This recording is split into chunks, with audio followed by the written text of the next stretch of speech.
எதையோ நம்புகிறார்கள். அறிவை, படிப்பை, பணத்தை, பலத்தை இப்படி நம்புகிறாங்க. நாளின் செய்தி என்னவென்றால், தவறான நம்பிக்கை சரியான நம்பிக்கை. மக்கள் நினைக்கிறாங்கன்னா, இது என்னை பாதுகாக்கும், அது என்னை பாதுகாக்கும், இவர் என்னை பாதுகாப்பார், இவர் எனக்கு உதவி செய்வார். அதாவது தவறான ஒரு நம்பிக்கையுடைய மக்கள் கோடிக்கணக்கான பேர். False refuge. அதான் அவங்க நினைக்கிறாங்க, இதுதான் எனக்கு பாதுகாப்பு. ஒருவேளை இருக்கலாம். ஆனால் இந்த நாளின் செய்தி என்னவென்றால், உண்மையான பாதுகாப்பு எது? அதுதான் செய்தி. 2 வசனங்களை வாசிக்கிறேன். ஏசாயா 32ஆம் அதிகாரம் 2ஆம் வசனம். ஏசாயா 32:1. இதோ ஒரு ராஜா, இவர்தான் உண்மையான பாதுகாவலர். கரங்களை உயர்த்தி, ஒரு ராஜா. இந்த ராஜாதான் உண்மையாய் பாதுகாக்கிறவர். இவர்தான் மெய்யான அடைக்கலம், மெய்யான பாதுகாப்பு. இன்றைக்கு நிறைய வாழ்க்கை இருக்கிற பிரச்சனை என்னவென்றால், இந்த ராஜாவை நம்புவதற்கு மாறாக மனிதர்களையும் பொருட்களையும் காரியங்களை நம்புகிறாங்க.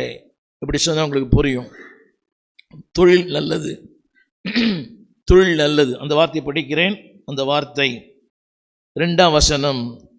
காற்று வரும், ஆனால் ஒதுக்காயிருப்பார். பெருவெள்ளம் வரும், புகலிடமாயிருப்பார். வாழ்க்கை வறண்டு போகும், நீர்க்காலாய் இருப்பார். வாழ்க்கை விடாய்த்து போகும், ஆனால் நிழலாயிருப்பார். கரங்களை உயர்த்தி, இதுதான் வாழ்க்கை. Life is mystery. ஒரு இப்படி சொன்னார், வாழ்க்கை என்பது புரிந்து கொள்ள முடியாத ஒன்று. வாழ்க்கை என்பது புரிந்து கொள்ள முடியாத ஒன்று. அது ஆண்டவர் அழகாக சொன்னார். யோவான் 3ஆம் அதிகாரம் 3ஆம் வசனம். யோவான் 3:3 இப்படி சொன்னார். காற்று எங்கே வருது, எப்படி போகுது, நோ மேன் கேன் அண்டர்ஸ்டாண்ட். யோவான் 3ஆம் அதிகாரம் 3ஆம் வசனம். 8ஆம் வசனம். 3:8.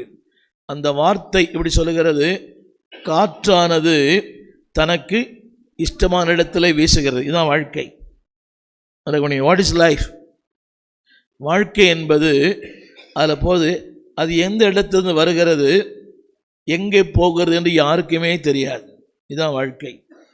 Life is mystery. வாழ்க்கை என்பது ஒரு புரியாத புதிர். நிறைய புக்கு எழுதலாம். வாழ்க்கை வாழ்வதற்கே, வெற்றியுள்ள வாழ்க்கை வாழ்வது எப்படி, மகிழ்ச்சியான வாழ்க்கை வாழ்வது எப்படி, எல்லாம் புக்கு எழுதலாம். ஆனால் ஆண்டவர் சொன்ன ஒரு வார்த்தை,